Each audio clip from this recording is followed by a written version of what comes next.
So this video is probably long overdue, but for all intents and purposes, today we're going to be talking about microtransactions.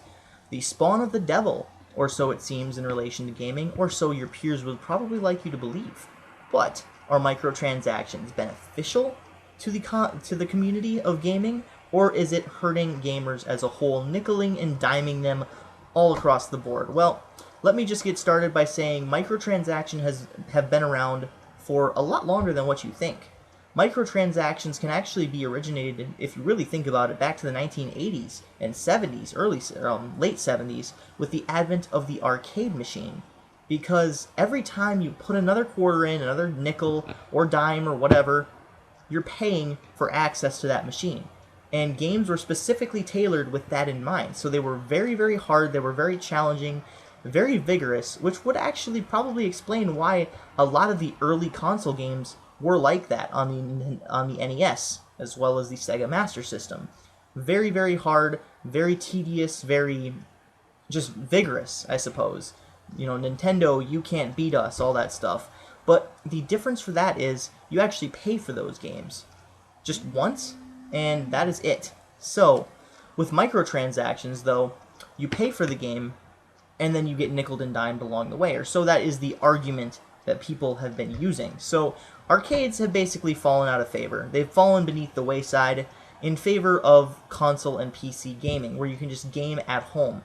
However, that doesn't mean that they're out completely. They haven't faded into obscurity just yet, as you will find them basically relegated to theme parks, restaurants, maybe you'll find a couple machines here and there, and of course bars. I've actually seen a couple of them. I'm from Wisconsin, so right in Shakopee, Minnesota, and our neighbors, we actually have Valley Fair. There's a really fun arcade in there. So with arcades, they pretty much nickeled and dimed you right there. But there was the only form of gaming that you could get at the time. So really, it was a monopoly until consoles came along, which developers and publishers would make their games or make their money from their games that way. So it was a win-win. You had both forms, arcade machines in the golden age of arcade years, and console games. So you could either pay more to have them at home, or pay a little less here along the way and play a game that was basically, free to play as long as you keep putting the nickels in and the quarters. It was a lot cheaper, and to some it was a lot more appealing because a lot of the games on there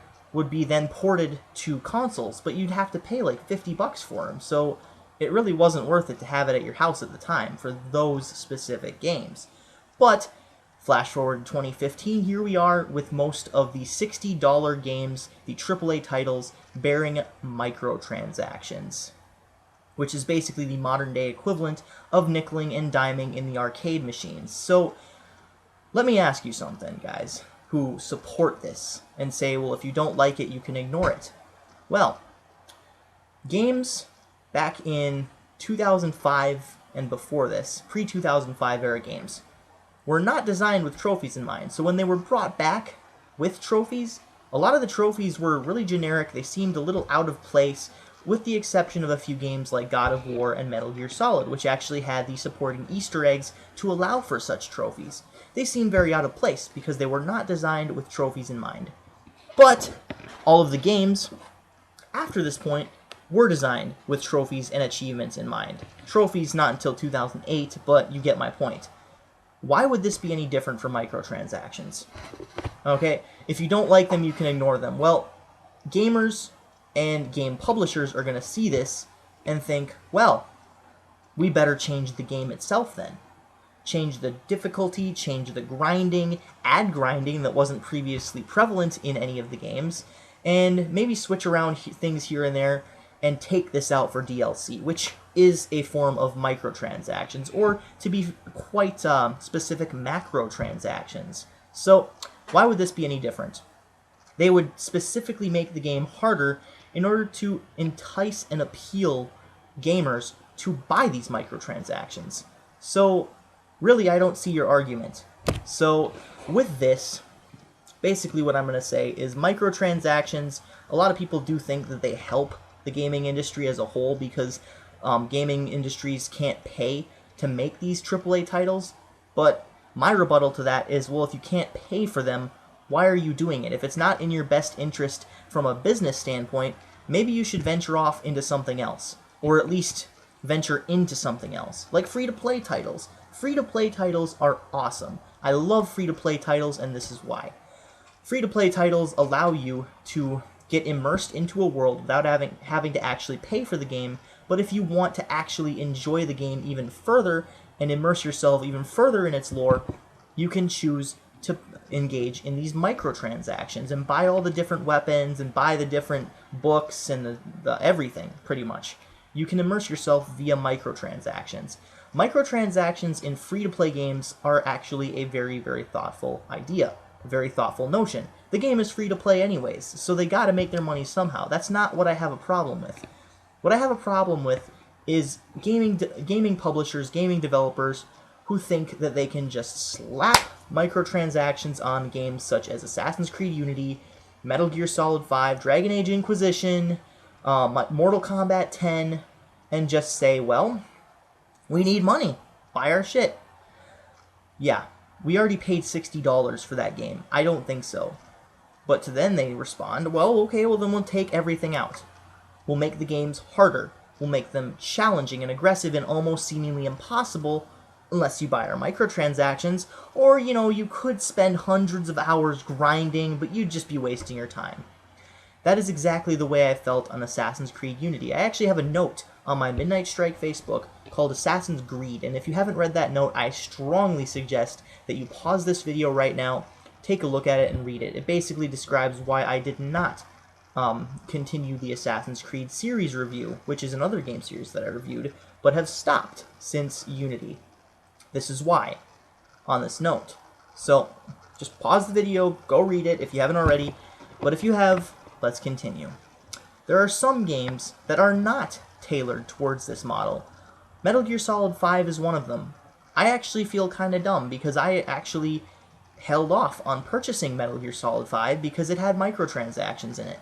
These microtransactions are relegated specifically for Mother Base. You can build up Mother Base and add more people to it. But if not, if you don't want to, that's fine. You can just wait. It's a waiting game. It's basically, you can either get it right away or you can wait 2 hours. And if you're playing the game and if you're immersed in that game, you're going to be playing for a lot longer than 2 hours. So I guess that kind of model I don't really mind.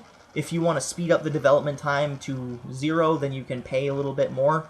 But if not, then it doesn't really matter because it's a side ops thing anyways. It's a side. It's not necessarily the main focus or the main drive of the game. It doesn't affect anything in the main story. So that, I would say, is okay. The game does not specifically revolve around microtransactions, and that is what I really like about it. It can include that type of business model, but it can actually dissociate itself from it as well. And if more games were like that, I don't think we would be in the epidemic that we are right now, with all of these $60 games coming up with microtransactions, or sprouting up. I think a nice compromise to this would probably be if games were, game prices were slashed a little bit, maybe $30, $45 for a new game, but then they come with a little bit of these microtransactions as well. I think that would be probably a nice compromise, but at the same time, these microtransactions are ruining our AAA titles. I say keep them relegated to free-to-play. As I said before, if you cannot pay or afford to continue your business venture into gaming, but you want to continue gaming, you want to continue making games, venture off into something else as well. Konami went with the mobile platforms and everything. Square is distributing a bunch of games. Ubisoft has Uplay, where you can buy all of these additional things for older games, with like Assassin's Creed 2. You can buy Altair's robes, you can buy a bunch of different things. Actually, that's from Upoints, so I suppose it doesn't really matter. But they have DLC. That's another thing. DLC, as I said before, as a macro transaction, could be used to actually enhance the gameplay versus people feeling like it's on disc. That is a big problem with this industry. Too many gaming industries, too many gaming publishers and developers are taking out content and saying, let's hold this back for DLC. It's obvious. With things like Day 1 DLC and Day 1 patches, it's obvious. If games actually came with all that content included, they'd probably have more individuality, especially, games like San Andreas, where it had tons of extra stuff. It had tons of extras and tons of really funny glitches. All those glitches and extras would probably be either patched out or taken for DLC in this day and age. I really like some of the glitches that come with games. It's fun. It makes it very, very unique. Tony Hawk's Underground had this part in the Slam City Jam arena where you could actually fall through a bunch of walls and go outside into a flat version of Vancouver. It was really interesting. It was really funny. This day and age, patched out. But that is a different video for a different topic entirely. Maybe I'll get into it, maybe I won't. I just wanted to make this video to relay my thoughts on microtransactions and basically the gaming industry and how it relates to it as a whole. I don't mind microtransactions in online. I don't mind microtransactions when they are implemented well, like in Metal Gear Solid 5's case, and I don't mind them when they are implemented in free-to-play titles, because again, it was free. They have to make their money somehow. But when they're implemented into a game that was costing you $60 to begin with, and implemented in a way that the game is tailored completely around making you cough up that cash, that's what I have a problem with, and that is what most of these games seem to be doing.